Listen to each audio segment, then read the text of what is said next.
Hi crafty friends, it's Jarle. Thank you for being here. I'm sharing this card that I made where I did some watercoloring and I also used an embossing folder. Let me start by showing you the main items I used for this card.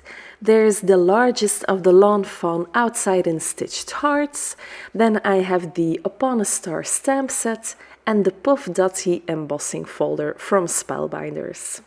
As always, you can find a full supply list in the description box below.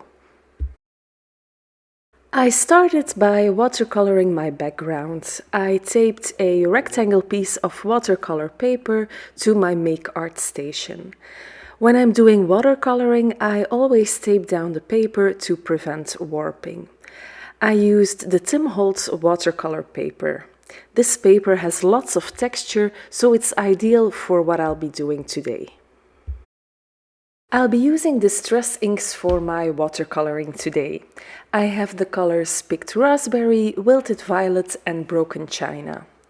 I'm smashing the ink pads on my glass surface and I'll be picking the inks up with a watercolor brush directly from that glass mat.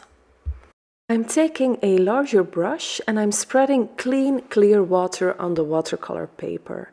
I'm doing a wet-on-wet technique, so I really wanted my watercolor paper to be wet before bringing in some color. Then, with a wet paintbrush, I am picking up the colors and bringing them onto that watercolor paper. I'm not being too fussy about it, I'm just bringing in all three colors randomly. I'm kind of dropping them in horizontal lines because I wanted it to resemble a sunset. These blue, pink and violet shades are really blending together nicely. You can't really do anything wrong here.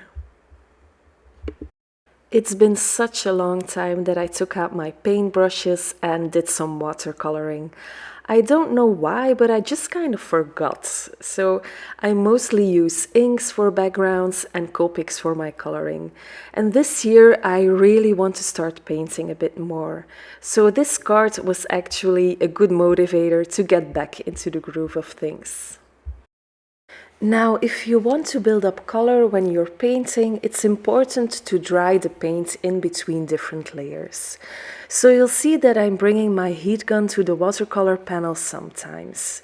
So I'm building up the color by doing different layers of paint and drying the panel in between those layers. I hope this makes sense. So when I was happy with my panel and when it was all nice and dry, I removed that purple tape. Then I took the largest of the outside in stitched hearts and I ran it through my die cutting machine. As a result, I have this beautiful watercolor heart.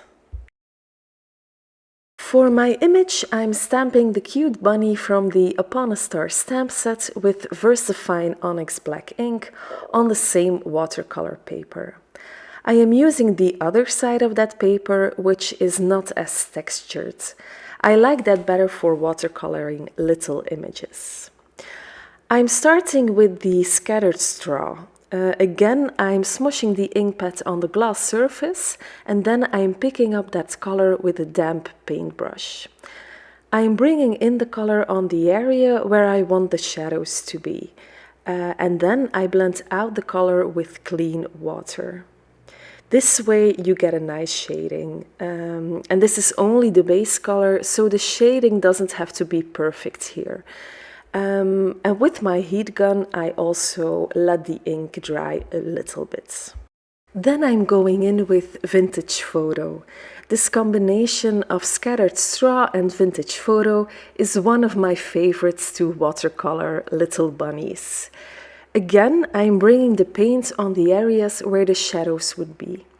And with clean water, I blend out the color. This way you get areas with a darker color and areas with lighter color. I'm also bringing my heat gun to the image a few times, just like I did before with the big watercolor panel. It's important to dry the image before adding additional layers if you want to build up color. Also, you want to dry one area before going over to the next, or you'll risk color bleeding through different areas and you might not get good results that way. I also brought in some ground espresso for that teeny tiny nose of the bunny. And this completed my image. I think it turned out great. Now that all the watercoloring is done, I can work on the stamping. I'm taking that watercolored heart and I'm stamping on a few stars from the same Upon a Star stamp set. I did prep the heart with an anti-static powder tool. I'm not sure why I don't have any footage of that. And you can see that I'm really pressing down firmly just because it's such a textured paper and I really wanted a nice and clean impression of the stars. Then I'm sprinkling on that white embossing powder and tapping off any of the excess. I'm heat setting it with my heat tool until everything is smooth and melted. You'll see that the heart warped a little bit because of the heat, but that won't be a problem. I will be using lots of foam tape to even that out on the final card. Then I moved on to the sentiments. I chose the "Our love is written in the stars." I think it's just so sweet.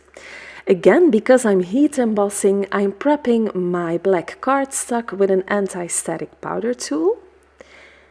Then I'm stamping the sentiment with Versamark ink and again sprinkling on that white embossing powder, and off camera I heat set it with my heat gun. I took a sentiment banner from Lawn Fawn to die cut my sentiment. First I'm lining it up with the left side and I ran it through my die cutting machine, but you'll see it's still a little bit too big, so I'm lining it up again and this time to the right side. Then I'm running it through the die cutting machine again, and this way you get a custom sized sentiment banner. So you'll see that size is just perfect now. I will be adhering that watercolored heart to an embossed card panel. So here I have the Puff Dotty embossing folder from Spellbinders.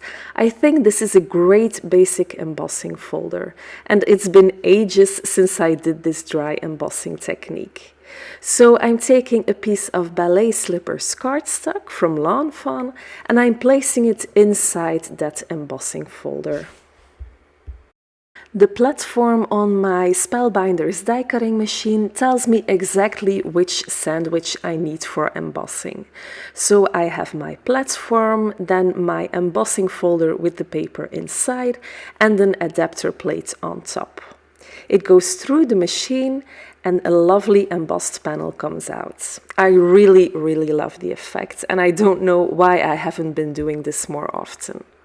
I did want to add a bit more interest to that panel, so I'm just blending on some picked raspberry distress oxide ink alongside the edges. You already know that I'm a big fan of ink blending. Then I think it's time to assemble the cards. I'm adding lots and lots of foam squares on the back of the watercolored heart and then pushing it onto my inked embossed panel. Then I'm taking that sentiment and I'm adhering it more along the bottom of the heart. I combined 2 little foam squares and some liquid adhesive to make sure it stays nice and put.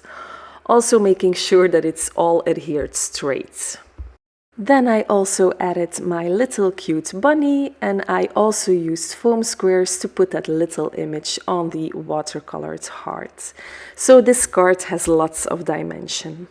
I made a card base out of white cardstock and this piece is 8.5 by 5.5 and I scored it at 4 1/4 so I would get a top fold card. Then with dry adhesive I adhered the card panel on the card base. And this actually finished off my card for today. I have to say I really enjoy the process of creating this card. Like I said, it's been a while since I did some watercoloring and it really made me realize that I want to do this more often. I hope you like the inspiration and I wish you a very happy day. Bye!